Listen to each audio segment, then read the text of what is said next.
noite, Oma, boa noite. Estamos chegando para mais uma live Papo com Tilé, sexta-feira, 8 de abril de 2022. E a sexta é o dia das pautas especiais. O que é que eu digo pautas especiais?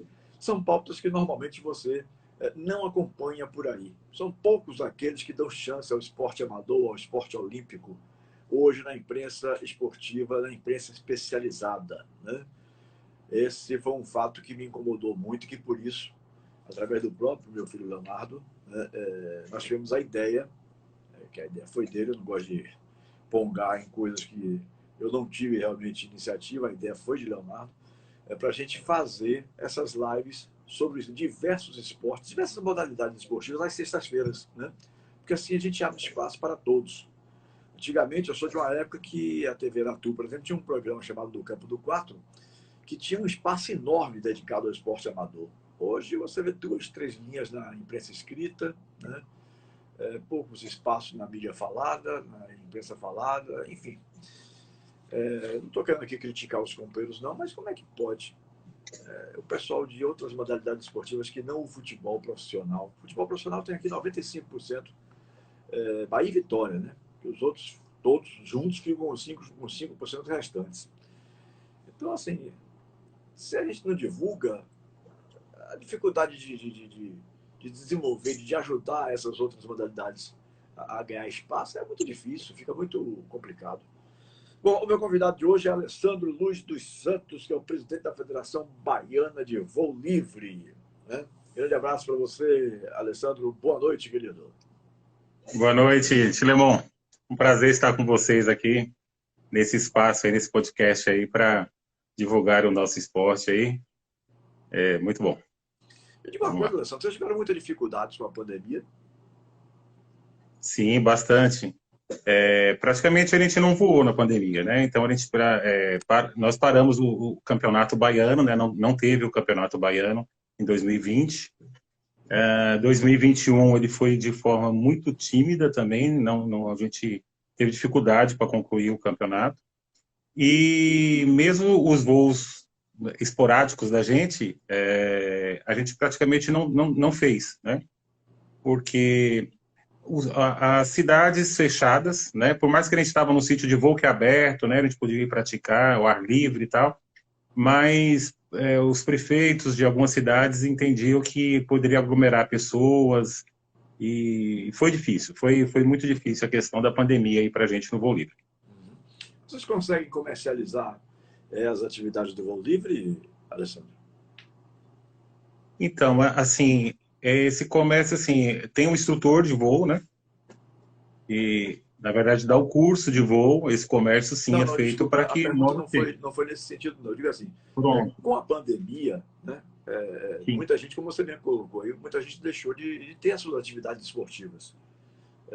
Por tudo aquilo que a gente já sabe, aglomeração, né, tem distanciamento social, aquela história toda. Então, você me disse que vocês tiveram dificuldades nessa época de pandemia. Aí Sim. a pergunta foi no seguinte sentido: vocês, quando fazem uma competição de voo livre, um campeonato baiano, como você citou aí, você tem Sim. dificuldades de comercialização, de publicidade, de patrocínio, isso que eu queria dizer, entendeu? Pronto, essa parte de patrocínio aqui na Bahia, ainda mais para o voo livre, ela é muito tímida, né? Nós, a Federação Baiana, a gente já veio, assim, contatos aí com o Estado, no programa Faz Atleta.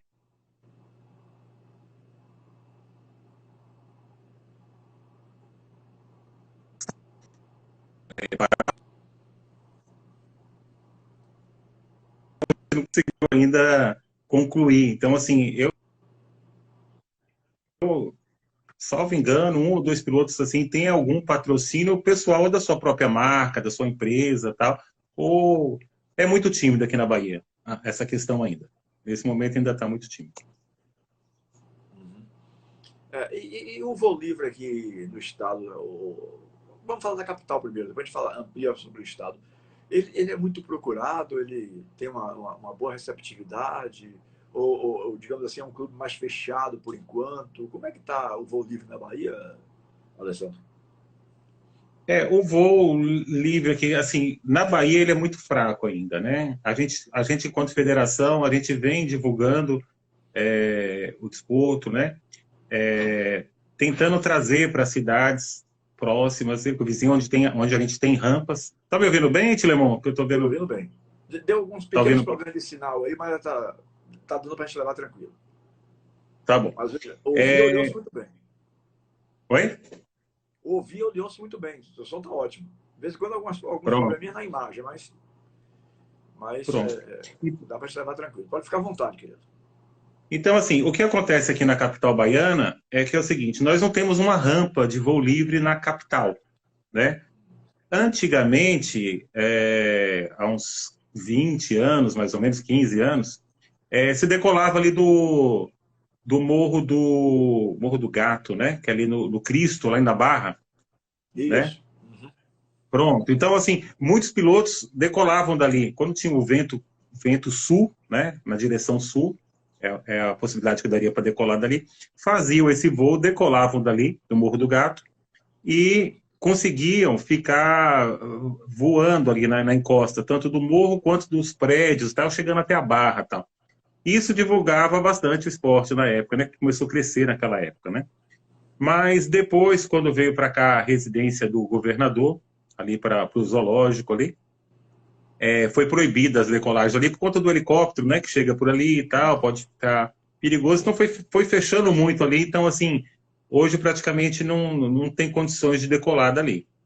E aí acaba. Tem um amigo nosso, Lineu, que ele é um instrutor, um piloto preparado, ele decola ali da frente do Morro do Cristo, de vez em quando, né?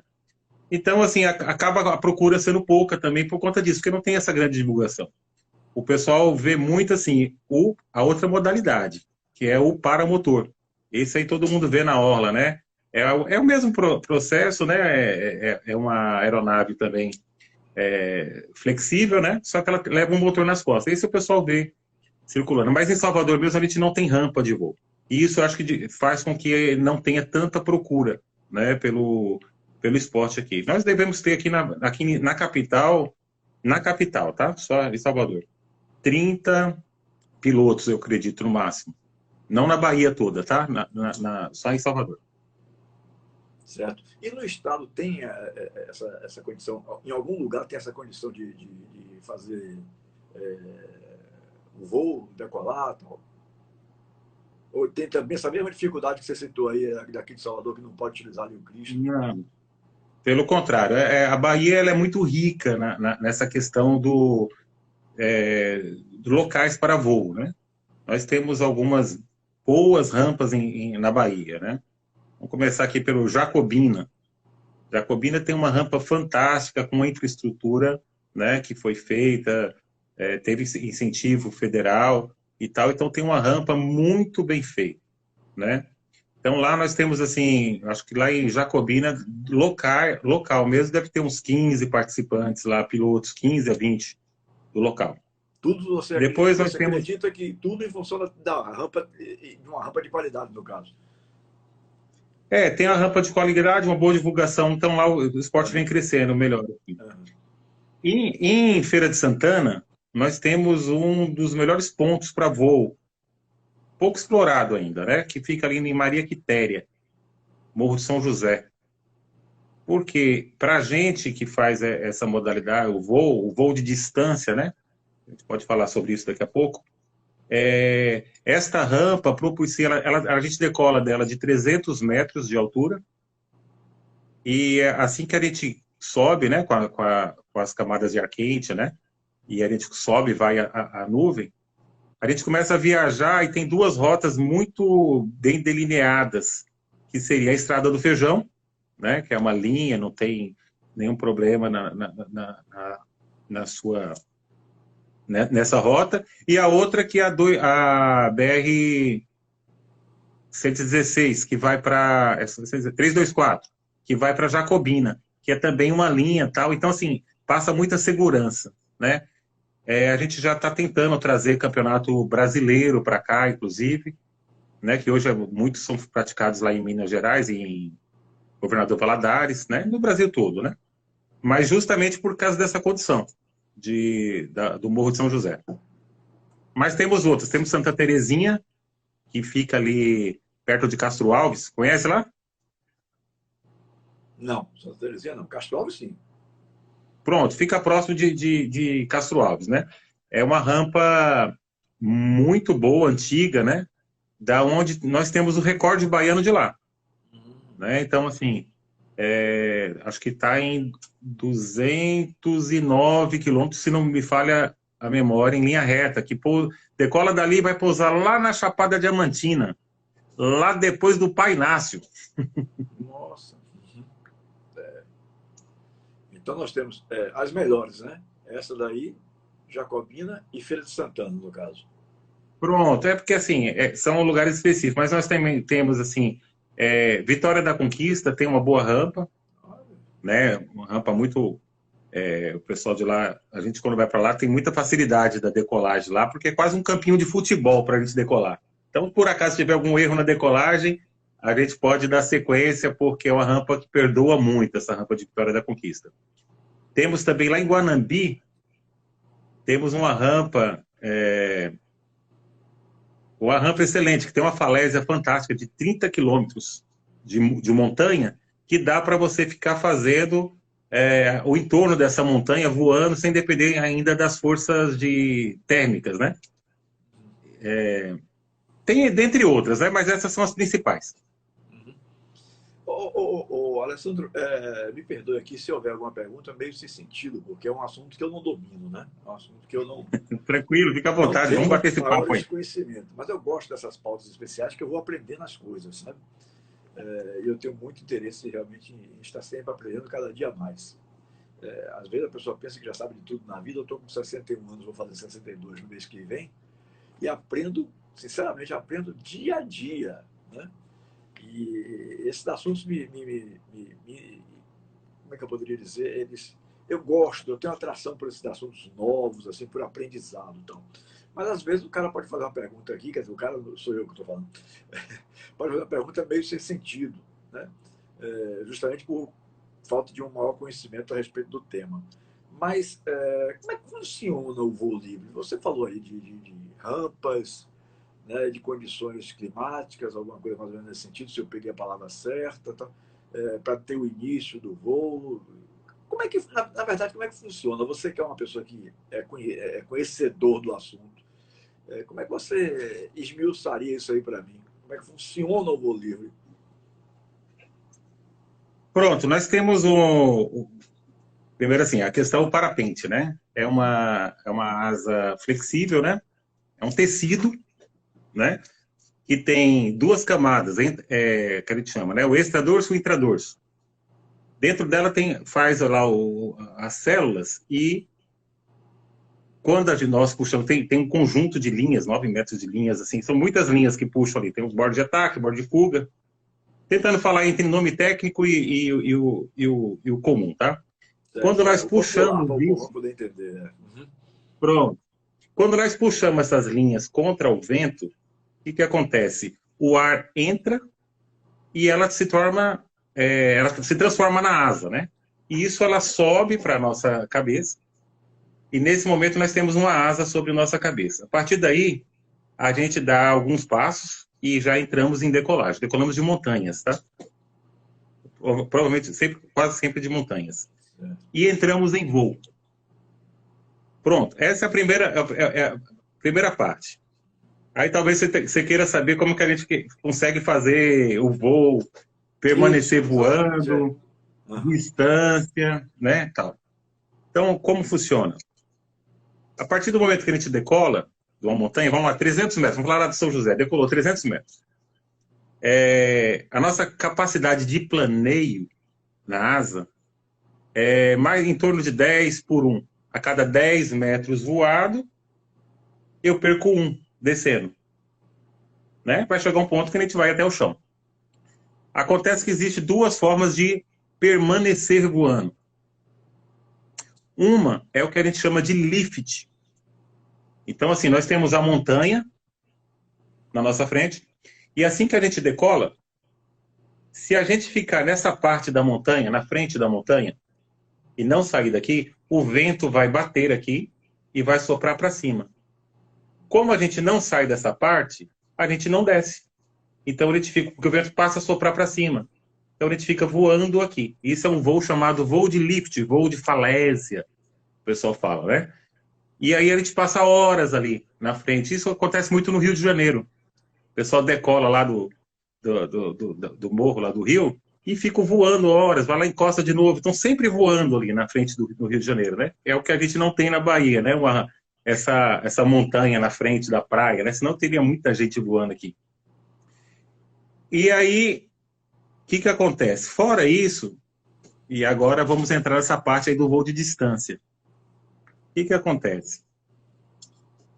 Tem as camadas de ar quente e ar frio, né? Conforme o Sol aquece a Terra, ele cria bolhas de ar quente que elas vão se juntando e a gente, quando decola, a gente encontra essas bolhas no caminho por meio do equipamento que a gente tem ou até pelo visual, nossa experiência de voo, e a gente começa a subir igual um urubu, que os urubus que fazem isso, eles são preguiçosos, eles não batem asas. Eles são muito preguiçosos.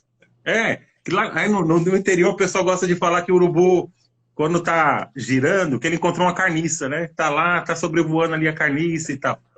Não é verdade. Pode ser isso também, mas o que ele gosta mesmo de fazer é encontrar as camadas de ar quente, girar nela e ir até a nuvem.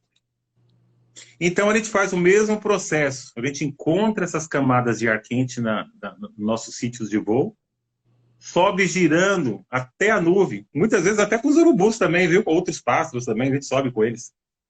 Vai até a nuvem. Quando a gente chega na nuvem, 2.000 metros de altura, 1.500, 3.000, a gente coloca o parapente na direção do vento, né? Se a gente quiser, para fazer distância, né?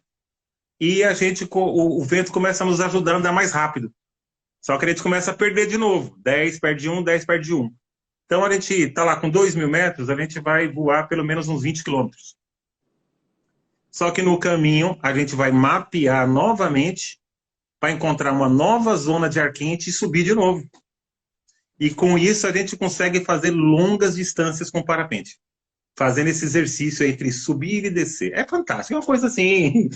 Rapaz, quem voa fica apaixonado. É incrível, cara. É incrível, incrível, incrível. Você sair de um ponto e voar... Pô, eu vou falar por mim, né? Que meu recorde é 109 quilômetros. Eu saí de Feira de Santana... Oi? O seu recorde? O meu recorde é 109 quilômetros. 109. Eu saí de Feira de Santana, decolei, cruzei ali aquela represa linda ali, que é Pedra do Cavalo. Sim. Pronto. Cruzei a represa, atravessei lá para uma cidade chamada Anguera, na Estrada do Feijão. De lá, eu segui para a cidade de Ipirá. E depois de Ipirá, voei mais 30 quilômetros, quase chegando num lugar chamado, perto de Mundo Novo, Rio do Peixe ali. Mundo Novo, já naquela rota, naquele caminho. E pousei. Então, assim, para mim, quando eu fiz essa façanha esse dia, foi o dia mais alegre da minha vida, né? Nem me importava como é que eu ia voltar para casa. Inclusive, nesse dia eu voltei. Peguei carona com cavalo. Não tinha ninguém ali para sair do sítio. Eu peguei uma carona. O cara estava passando cavalo, me colocou, eu com o equipamento nas costas, me tirou até a pista. Isso era umas 5 horas da tarde, eu não tinha mais... o celular já estava descarregado, não tinha como chamar ninguém para ajudar. E aí, como foi ficando tarde, eu bati a mão para o caminhão, ônibus, e o pessoal não estava parando para me dar esse apoio, né? Aí eu fui numa casa do lado e comentei lá com o pessoal, né? Você que passou aqui voando, vem cá, vem tomar um café. Geralmente, quando eles encontram alguém que chegou voando, um homem que chegou voando, eles querem dar um café, querem que fique, querem que até que durma. E aí eu tomei um café com eles e falei, poxa, eu preciso sair daqui, né? Que eu tenho que voltar, eu estou muito longe da minha casa, né? Aí foi que um deles lá pegou uma moto e me levou até um posto de gasolina, que é no Rio do Peixe. Fantástico. Foi uma carona de moto assim que eu vou falar para você. Doía as costas, porque é um equipamento pesado, né? 20 quilos. Mas que delícia, foi uma alegria. Né? E de lá peguei mais uma carona com os pescadores até Ipirá.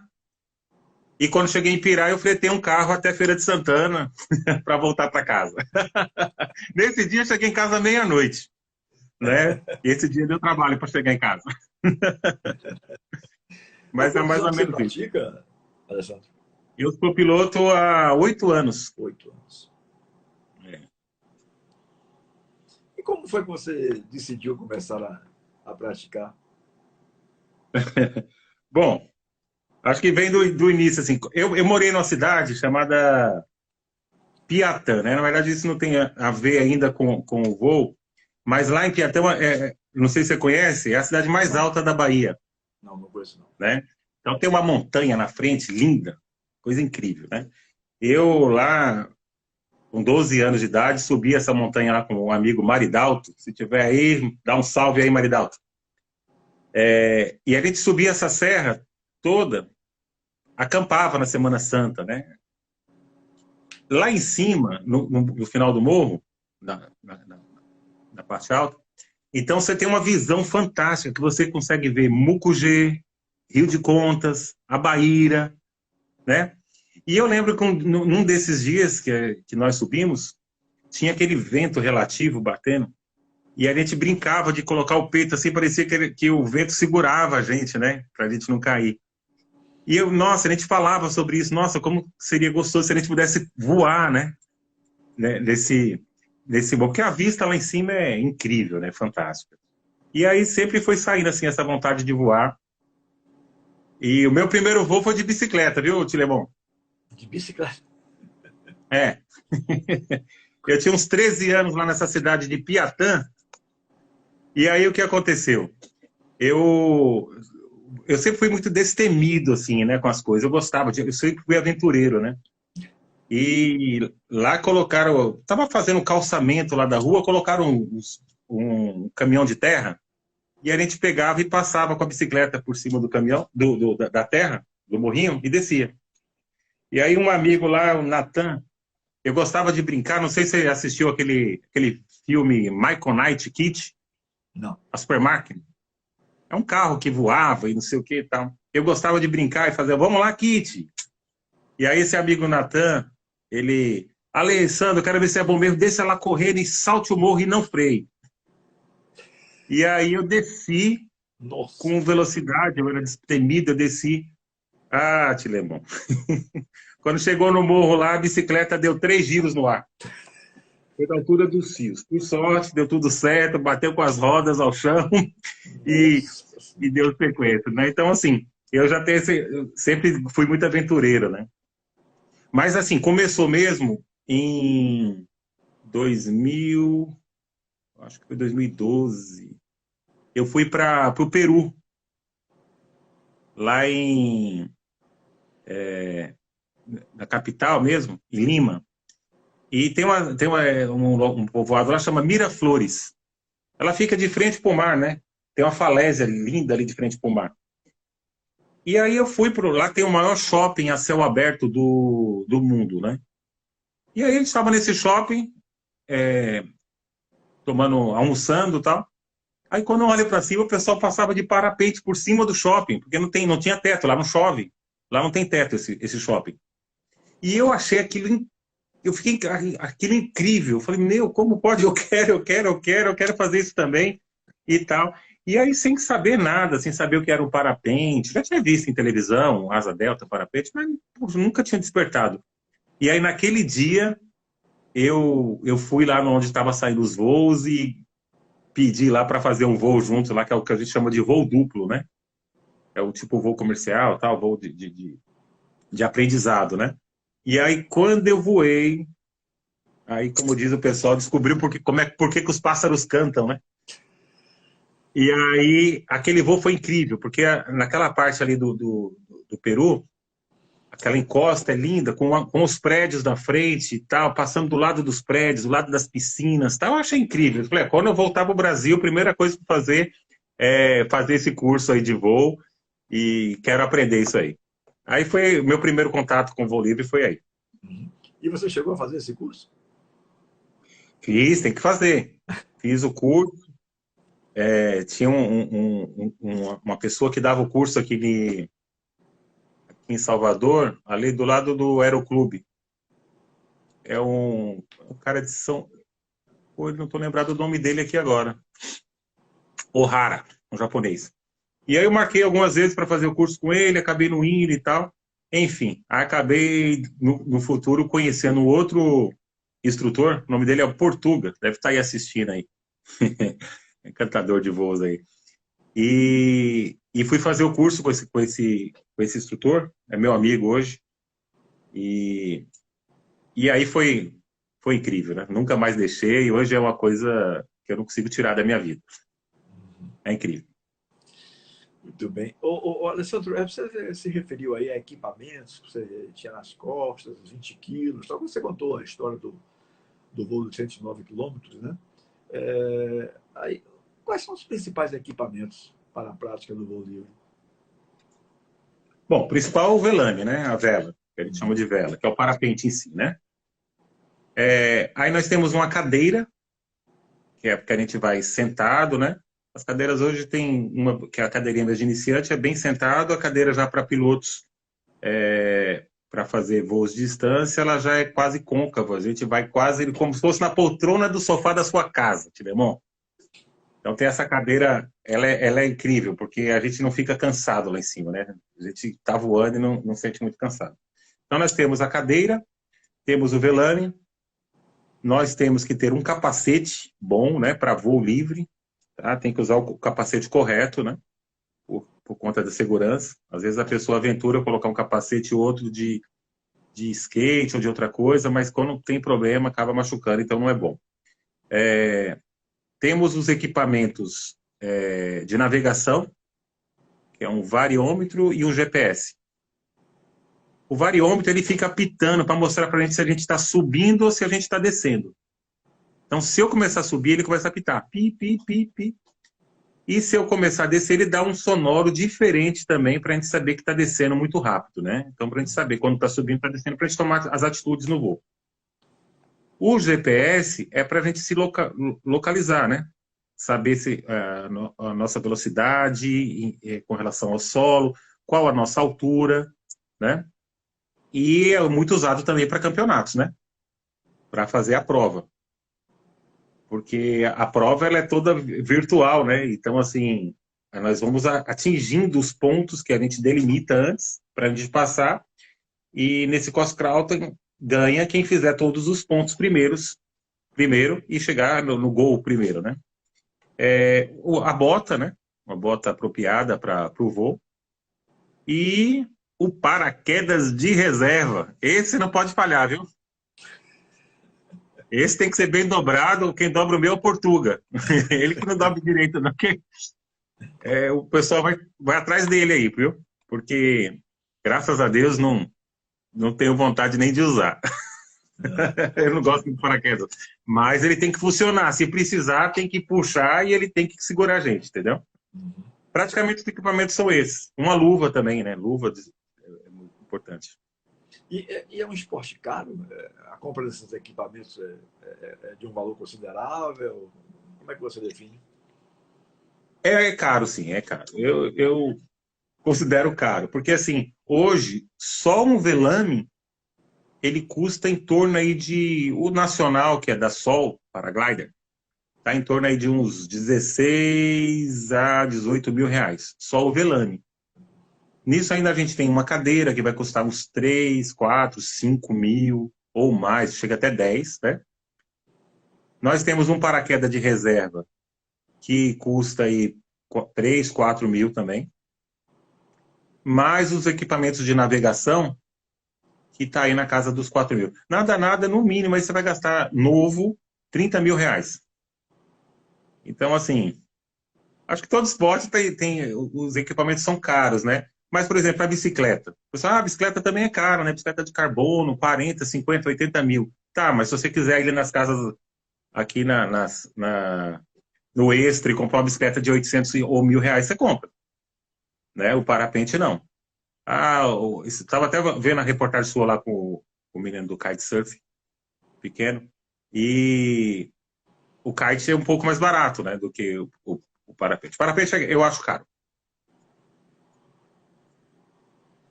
Muito Muito bem. 30 mil realmente é um valor, principalmente para a crise que nós estamos vivendo, né, ultimamente, realmente é um negócio que é um pouco pesado mesmo.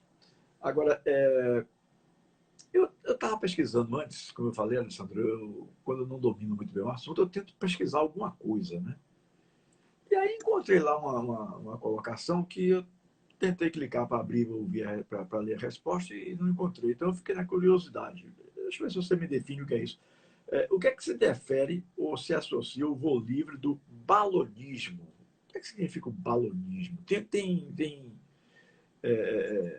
Como é que eu poderia dizer? Tem sentido essa pergunta ou por isso que eu não achei a resposta, porque não tinha nem Não, sentido, tem né? sentido, porque o balonismo, tudo que ele faz.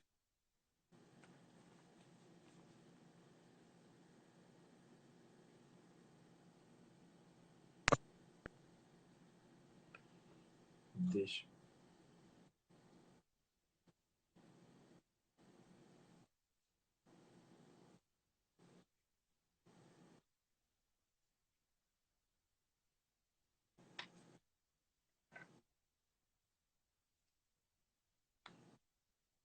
Não sei definir muito bem, não. Quero até fazer, estou querendo ir lá para Capadócia para fazer um voo de balão, mas eu Deixa eu lhe não pedir um sou conhecedor, não. favor, Alessandro. Diga. Lhe pedir um favor. Repita aí o que você estava dizendo, porque foi na hora que realmente travou aqui a sua internet. Travou, você está com uma imagem um pouco ruim agora para mim aqui. Mas a sua voz estava normal. Só que deu uma travadinha pela primeira vez no áudio. Então, eu tinha lhe Pronto, perguntado sobre o que se difere ou se associa do o voo livre do balonismo. Né? Por gentileza, pronto, repita a sua resposta, por favor. pronto. Eu não sou conhecedor do balonismo, né? Por mais que também voa, é uma aeronave que voa, né? Só que ela usa a propulsão com fogo, né? Para fazer o ar quente, né? E ele conseguir levantar a altura e de lá ele navegar com as ondas de ar também, né? Parecida. O que parece com um parapente é porque ele consegue navegar e voar também para alguns lugares. Mas eu não sou conhecedor do balonismo, não. Uhum. Tá. Eu perguntei porque eu achei uma coisa assim interessante. Eu fui pesquisar o que era e, na verdade, acabei não encontrando. Então, por isso Eu que eu fiz essa quero colocação fazer aqui um com a voo de minha. balão, foi isso que eu falei, né? Quero fazer o voo lá de balão, lá na Capadócia. Quando eu for para lá, eu quero conhecer. Apesar que no Isso, Brasil também isso. tem, mas teve até no Mucugê há pouco tempo. Uhum. Alessandro, a gente pode dizer que, em função de tudo isso que você está relatando aqui, de necessidade de ganhar altura, de um paraquedas, a gente pode dizer que o voo livre é uma prática de risco. Então, é uma pergunta muito importante que você está fazendo, né? Uhum. Imperiosa e importante. Nós estamos num esporte de risco. O parapente é um esporte de risco. Só que o que acontece? Ele praticado com as normas de segurança, aprendendo certinho com um bom instrutor, saber o horário que pode ou não pode decolar, o dia que pode, o dia que não pode, por conta da natureza, né? A gente ameniza muito a questão do risco no parapente. Os equipamentos modernos hoje são fantásticos, porque assim, até o avanço na segurança cresceu muito. Né? Então, assim, por exemplo, um parapente para iniciante, né, que é um parapente A, você tem noção, você decola com ele, vamos lá, Santa Terezinha, que é um local bom para voar ali, porque ela tem a questão do pouso lá em Santa Terezinha, ela é muito abrangente. Então, você decolou, deu algum erro, o instrutor só vai falar no rádio para você, levante as mãos. Levante a mão. Se você quiser fechar o olho, apagar tudo, ficar lá dormindo, esperando, daqui a pouco você pousa. Porque o equipamento A hoje está tão seguro que se ela tomar um fecho, ela abre de novo. Se ela entrar em giro, ela sai do giro. Tal. Se não mexendo com ele, ele volta a voar e você vai deixar lá, ele vai acabar pousando. Quando você sai do equipamento de aluno e começa a ir para os parapentes de alta performance e tal, aí começa a depender do comando do piloto. né? Se tomar um fecho, alguma coisa, para começar a voltar a reabrir. Mas é muito seguro. Eu digo para você, Tilemon, que assim, eu gosto de comparar com avião, o esporte. Porque assim, ó, o avião, para mim, eu penso assim, ele não é o transporte mais seguro. Ele é transformado em mais seguro. Então, como assim, tudo no avião segue à risca, né? O clima, a hora do pouso, tudo tudo tem dois. Se você os horários de motor, de tempo de motor, de pneu, são todos seguidos à risca. O que faz? Faz com que o avião decole e pouse todos os dias igualzinho. Então aqui, Salvador, sei lá quantos pousos tem aqui por dia, mas nada deve ter mais de 40, 50, não sei, 100 pousos. Aqui em Salvador a gente nem sabe de Mais do acidente. que isso, com certeza mais do que isso. Todo dia tá lá pousando igualzinho, nunca, né? Sempre não acontece nada. O parapente, eu tô falando por mim. Então, eu tenho 8 anos de voo. Minha mãe é super preocupada, viu, com o parapente. Eu explico essas coisas para ela, né? Eu não tenho acidentes. Eu tenho um monte de amigos que nunca sofreram acidentes. Só que o parapente, essa modalidade, ela não comporta aquele cara que, sabe, o motoqueiro que não tá nem aí, que vai lá, salta do morro, e se cair lá, quebrar a perna, tudo bem. No parapente não é tudo bem, no parapente é morte. Ou se quebra todo e nunca mais levanta. Mas se você seguir à risca as coisas, sempre vai ser igual. Então você vai decolar no dia que pode, a gente vai olhar a meteorologia, a gente vai olhar as nuvens, a gente vai ver se o dia está favorável para voo. Quando a gente estiver voando, a gente continua observando para ver se está formando nuvens que para a gente são perigosas, né? Para a aviação toda, para tudo que voa, que são as cumulonimbus e dentre outras, né? Chuva e tal. E por acaso acontecendo alguma. Você percebendo isso aproximar, você vai fazer o quê? Você vai pousar. Então, assim, eu não vejo com esse risco, assim, não é um esporte de louco, não, viu, Tilemão? Não é de maluco, não.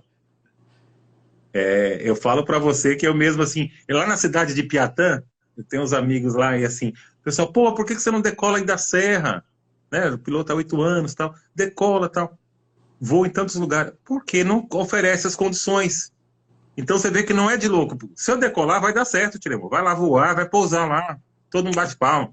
Mas se um dia der errado, aí foi o piloto, porque geralmente é a gente que não analisou corretamente. Você quer ver um local? Morro do Pai Inácio.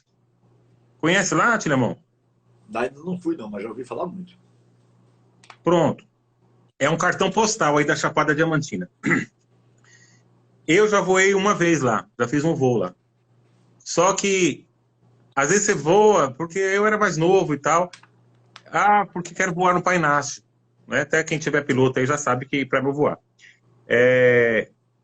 Lá tem as cordilheiras, as montanhas em volta do Pai Inácio, ela faz com que o vento, quando vem, ele só tem uma passagem de ar ali, que é justamente na estrada. Fora aquilo ali é tudo montanha em volta. O vento, Tilemon, é igual a água, para a gente analisar. Então, se ela bate na montanha, ela gira. A água não é isso. Você botou uma pedra na frente, você bateu, vai girar a água, né? Vai sair girando. O vento é igual, só que a gente não vê. Então, com aquelas montanhas todas na frente, ali atrás, na parte do Pai Inácio, tem uma tendência do vento estar, o que a gente chama de rotorado. É o vento girando. Isso faz com que, se eu decolar com o parapente e pego esse vento girando, ele vai fechar meu parapente. Então, assim, já voei, já. Deu certo, deu, graças a Deus. Mas não é um local para voar. Então, assim, hoje eu não quero correr risco, só vou voar nas rampas que está tudo certo. A decolagem é boa, o pouso na frente é bom, porque a gente tem que evitar os riscos, né?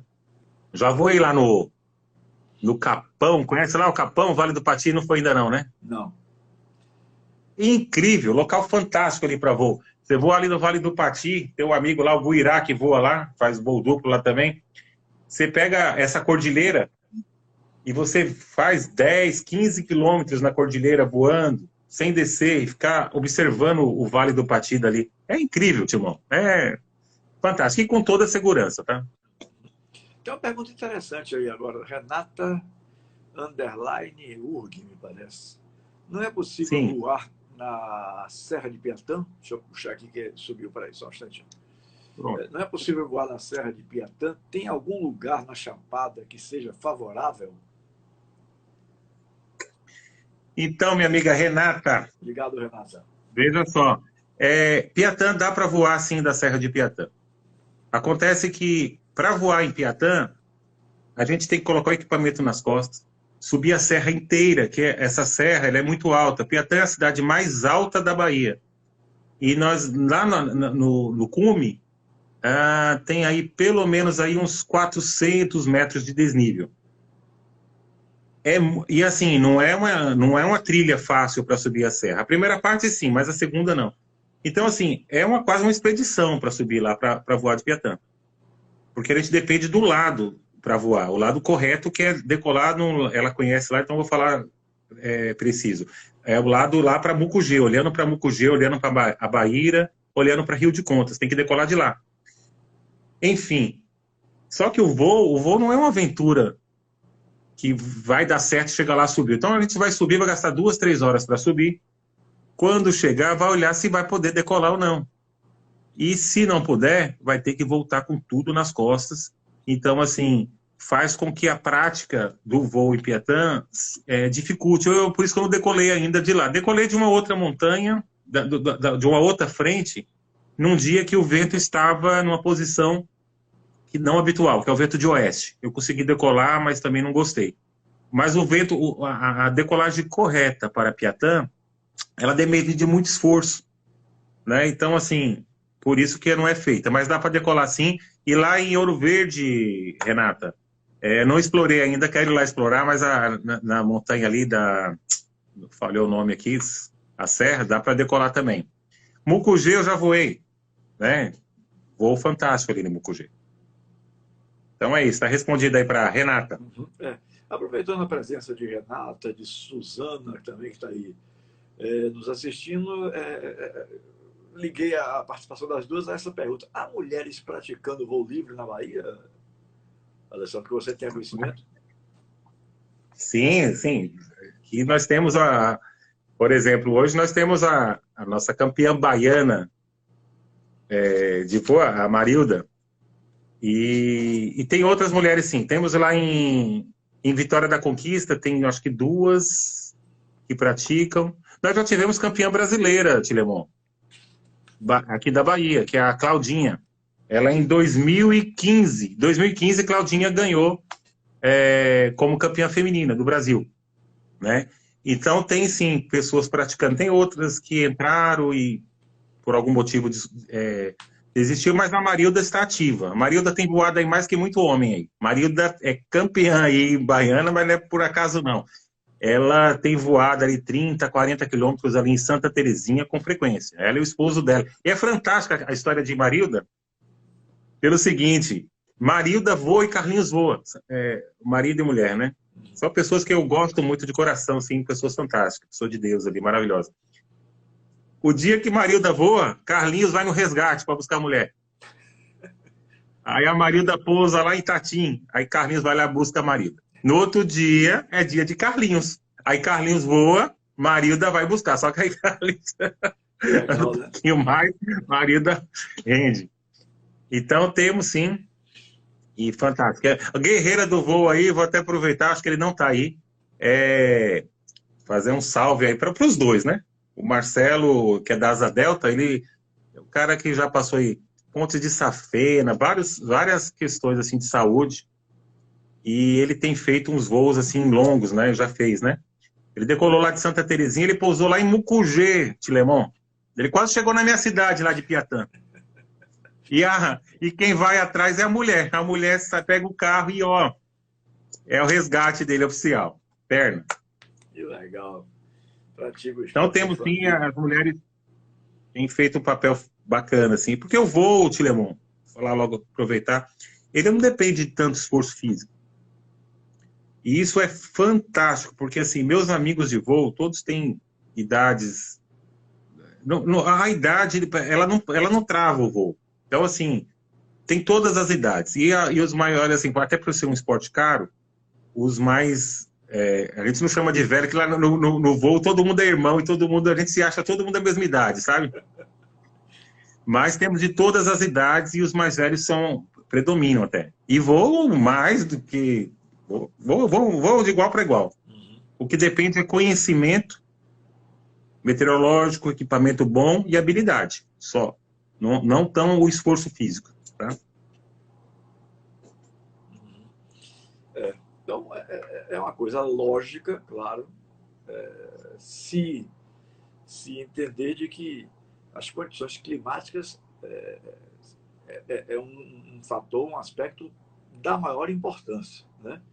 E aí você me fez lembrar dos anos 70 e poucos, né? Eu tenho 61 anos, vou fazer 62 em maio, eu sou de 60, 70 e poucos, 80, 70 e poucos, 80, eu vi realmente o comandante, até me aproximei, me apresentei, conversei com ele, troquei alguns minutos, o comandante Eliseu, alguém perguntou a ele, hoje está bom para voar, comandante? E aí ele olhou e disse, não, está tranquilo, tá tranquilo. Aí você me fez lembrar esse episódio que se passou comigo há quase 40 anos atrás, né? Então as condições climáticas têm uma importância fundamental. E aí eu lhe pergunto, de repente você começou a fazer o seu voo e o vento aumenta de uma hora para outra.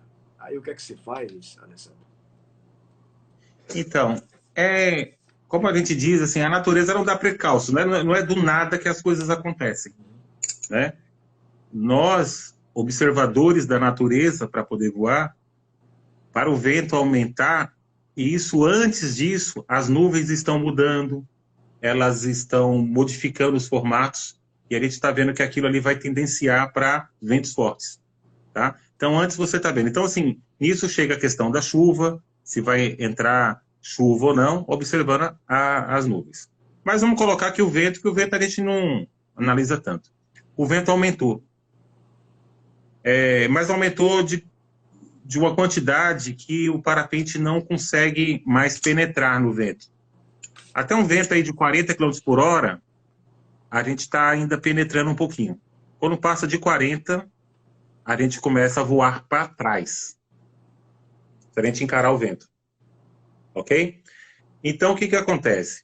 Se a gente percebe que o nosso parapente não avança contra o vento, tá? Porque assim, Tilemon, um vento de 20 km por hora, a gente voa contra o vento em 20 km também. Porque o nosso parapente é como se voasse a 40, né? Mais ou menos. Aí, o que a gente faz? Tá voando para frente, está tudo bem. Parou, temos que observar. Dependendo da posição que a gente esteja, a gente está voando, não tem problema. A gente dá as costas para o vento. Isso, na verdade, é até bom, Tilemon. Os recordes de parapente são feitos com base no vento forte, que é feito lá em Quixadá, lá no Ceará. Ajuda muito lá a região. Vou falar um pouquinho disso aí para você.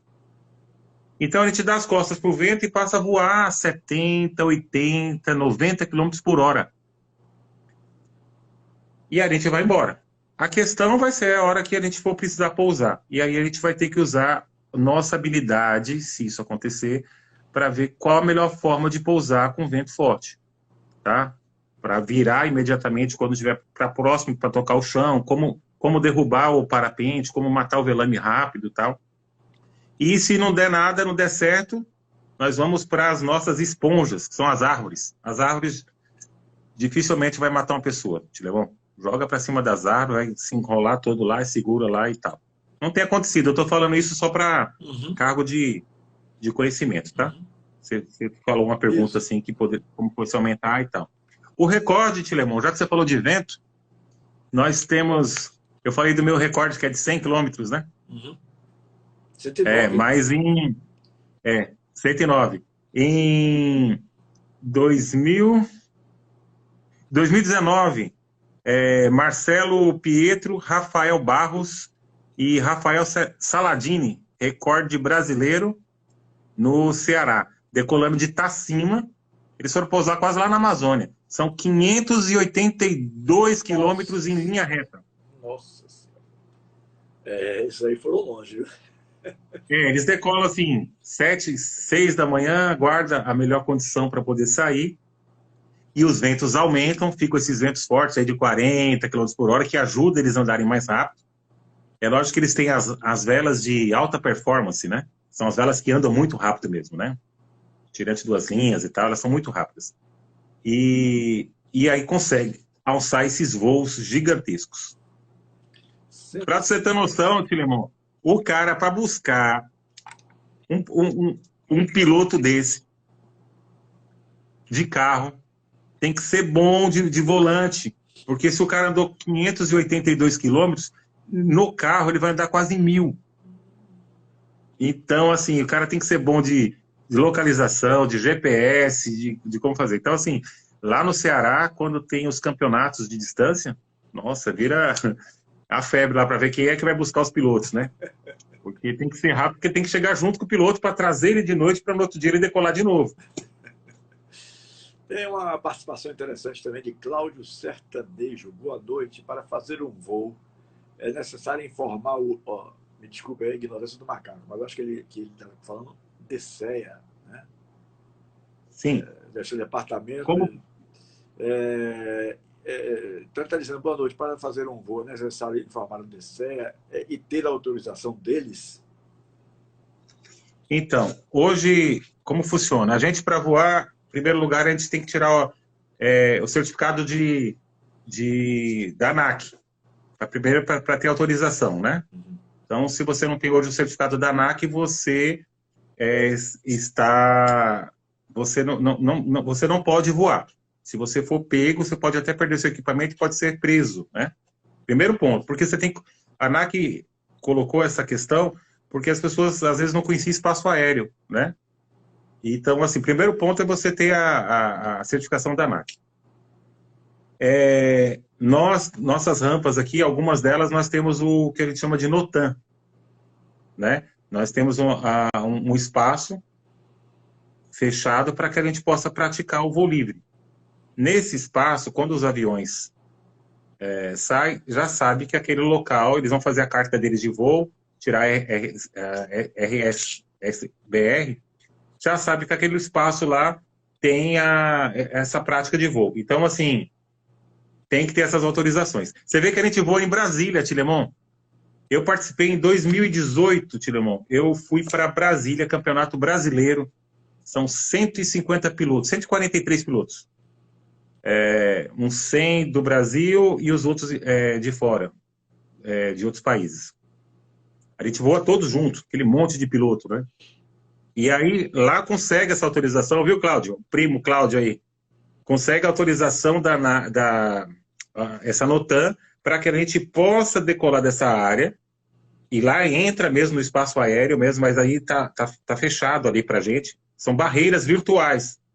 A gente não pode sair dela e os aviões não podem invadi-las, nem os helicópteros, né? Tá fechado para a gente. E a gente vai nesse corredor fechado até a esplanada dos ministérios e pousa na esplanada. É fantástico, é incrível pousar na esplanada. Eu não consegui, eu cheguei perto da esplanada, né? Mas meu sonho ainda é pousar na esplanada. Tem que fazer certinho, não pode ir lá na ilha do governador, lá do lado do presidente, lá na parte de cima da Palácio do Planalto, Praça dos Três Poderes. Não pode encostar ali. Tem um local exato ali que você pode ir. É delimitado, é pequenininho. Então é tudo com autorização, tá? Tem o tal de outros espaços que as pessoas podem voar, mas assim, no Brasil nem funciona dessa forma, mas você está invadindo espaço, né? O certo é voar com o espaço aéreo autorizado. Tem uma pergunta aqui, deixa eu voltar aqui um pouquinho. Eu imagino que a Lívia Brito.ba deve ter feito essa pergunta quando você falou do voo aí de 500 e poucos quilômetros. Em quantas horas, ela perguntou, imagino que tenha sido com relação a quando você estava falando do voo de Ceará, de Fortaleza, né? Não, de um outro lugar do Ceará, que foi até quase Manaus, não foi isso que você falou? Então ela voltou assim, em quantas horas, você sabe dizer? Em quantas horas a pessoa fez, esse piloto fez esses 500 quilômetros, 500 e poucos quilômetros? A gente voa, Tilemon, em torno aí de esses pilotos aí, né, que são avançados, 80, 90 km por hora, tal. Só que o que acontece? A gente, quando está voando, a gente também voa e começa a perder o voo. E aí, no caminho, a gente tem que encontrar outra zona de ar quente para subir de novo. Então, a gente perde tempo de novo subindo, até encontrar a nuvem de novo e seguir o caminho, né? A nossa rota. O que acontece? O voo desse passa aí, nada aí, umas 10, 11 horas de voo. Esse voo mesmo aí, deles aí, ele saiu 7 horas da manhã e pousou, tem que pousar antes das 6. E pousou em quase 6 horas da tarde. Não pode passar das 6, senão não vale para o recorde. Entendi. Tem que ser antes do pôr do sol. Certo. Cláudio Sertanejo volta e diz assim: obrigado por responder minha pergunta. Perguntei porque sou operador de drone profissional. E todos os voos que eu vou fazer, eu tenho que solicitar autorização ao DCEA. É DCEA mesmo que chama? DCEA, né? É. Além de ter documentos da ANAC. Valeu, Cláudio. Muito obrigado por sua participação. Ilustrou. Aqui, obrigado, primo. Ilustrou bastante a nossa live de hoje. Mas, Alexandre, nós estamos chegando ao final, né? Nosso tempo é de 1 hora. E eu sempre deixo... A minha pergunta, a última pergunta, é a mesma desde o primeiro programa feito lá na Tudo FM. Parece até que eu estava adivinhando que um dia eu ia ter Covid e que a minha sequela seria justamente esquecimento. Às vezes me dá um branco assim das coisas. Eu tive Covid há 2 anos, praticamente. Foi logo no início, em julho de 2020. Né? Mas, graças a Deus, sem maiores problemas. Fiquei cumprindo a quarentena, tudo direitinho. Naquela época era 14 dias. Hoje os médicos estão pedindo 5 a 7 dias. Mas no início mesmo eram 14 dias. E aí, parece que eu estava adivinhando, como eu estava dizendo, desde o primeiro programa na Rádio Tudo FM, depois de 1 ano na Tudo, 3 anos e 2 meses na Metrópole FM. Né? E agora já estamos aqui chegando na live praticamente 270. Eu sempre deixo isso como última pergunta, porque o apresentador está ficando... não me acho idoso, não, mas no Brasil se diz que a terceira idade começa aos 60, né? Então eu já sou um idoso. Venha voar com a gente. Lá no voo não tem idoso. Então, a minha última pergunta, como eu disse, é sempre essa. Eu deixei de lhe perguntar sobre alguma coisa que você gostaria de ter falado e eu não lhe perguntei? Não, tranquilo. Foi muito boa assim, a live. Eu gostaria de falar um pouquinho assim, sobre o papel da federação. Fica à vontade. Tem muito piloto aí que está aí assistindo. Às vezes, alguns... Os iniciantes, né? Eles chegam e gostam de perguntar assim... Poxa, o que a federação tem feito por mim, né? A federação não tem feito nada por mim, não quero me federar, né? Até porque hoje a ANAC, você tira o certificado, isso ainda a gente vai rever isso no futuro, né? Com a CBVL ou outras entidades, não sei. Porque hoje, praticamente, uma pessoa, se tiver o certificado da ANAC, está podendo inflar parapente, está podendo decolar, e não sabe qual foi a instrução, se a pessoa tem nivelamento para isso, a questão dos riscos de acidentes, né?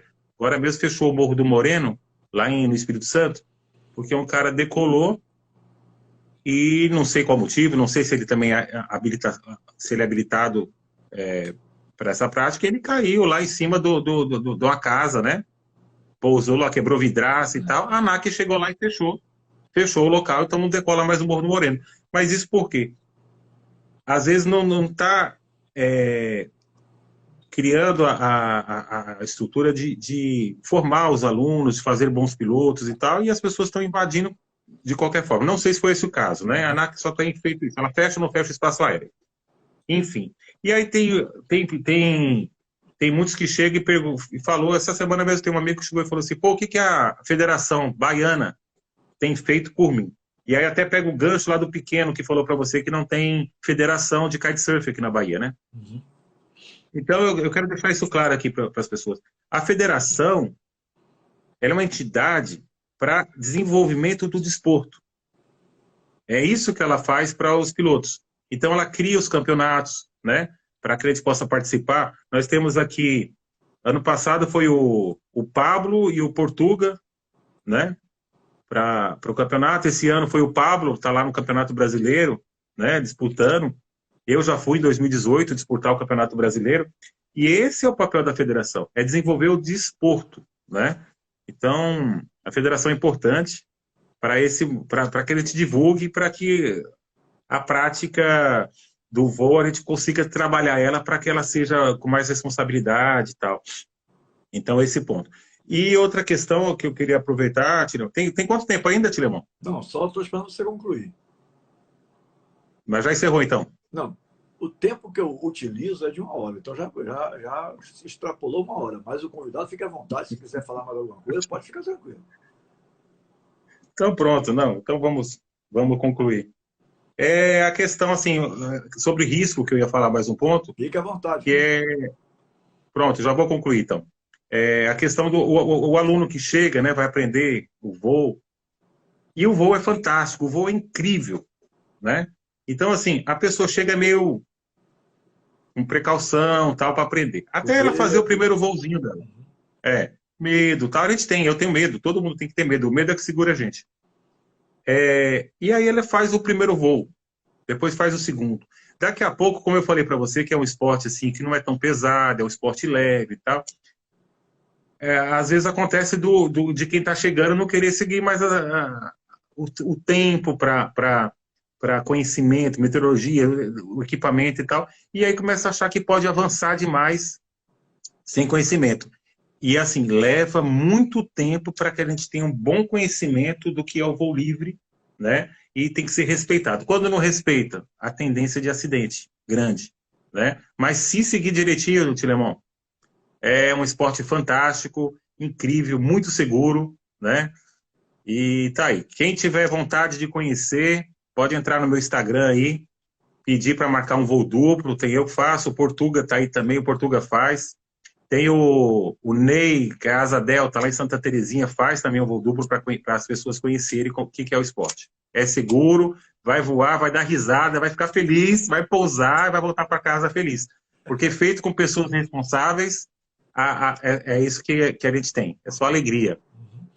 O seu Pronto. Instagram é o @luz, né? Isso, @LS_Luz. O Luz_LS, isso. Uhum. Ok. Querido, muito obrigado. Foi um prazer enorme conversar contigo aqui. Muito bacana o assunto, né? Chama a atenção. E eu, como um leigo, fiquei fascinado pelo que você foi relatando. Tilemon, venha fazer um duplo, Tilemon. Não sei venha se fazer um voo para conhecimento. Me chame lá. Não, quando chegar na hora você vai ver que é fantástico, você vai ter coragem. Venha, você está convidado a fazer um voo duplo, tá? Aqui em Feira de Santana. Tá? Me chame lá depois para a gente marcar isso aí. Tá bom. E quero deixar um abraço pro Silvio, né? O seu amigo Silvio está fazendo hemodiálise hoje, né? Isso. Pessoa fantástica, aquele guerreiro lá. Deixar logo um abraço para ele aí. Olha aí a falha da Covid. Deveria ter citado o nome dele desde o início da live, não citei. Então, foi bom você me lembrar que as nossas lives de sextas-feiras, com as pautas especiais, tem a produção do meu queridíssimo amigo e irmão Silvio José Marques, né? É ele quem faz a pauta, é ele quem conversa com os convidados, ele já me dá o negócio feito, o prato feito, só para poder chegar aqui e apresentar, né? Mas o Silvio é uma figura humana maravilhosa, uma pessoa extraordinária que eu conheço já há alguns anos, né? Gosta muito de rádio, acompanha o rádio, a televisão. Então, essa pauta de hoje foi marcada pelo meu querido Silvio José Marques. Alessandro, um grande abraço para você. Boa noite, viu, querido? Boa noite, guerreiro. Estou te aguardando, hein? Estou te aguardando para a gente voar. Abraço a todos aí, pessoal. Valeu. Venha para o voo livre. Venha conhecer o voo. Grande abraço a você.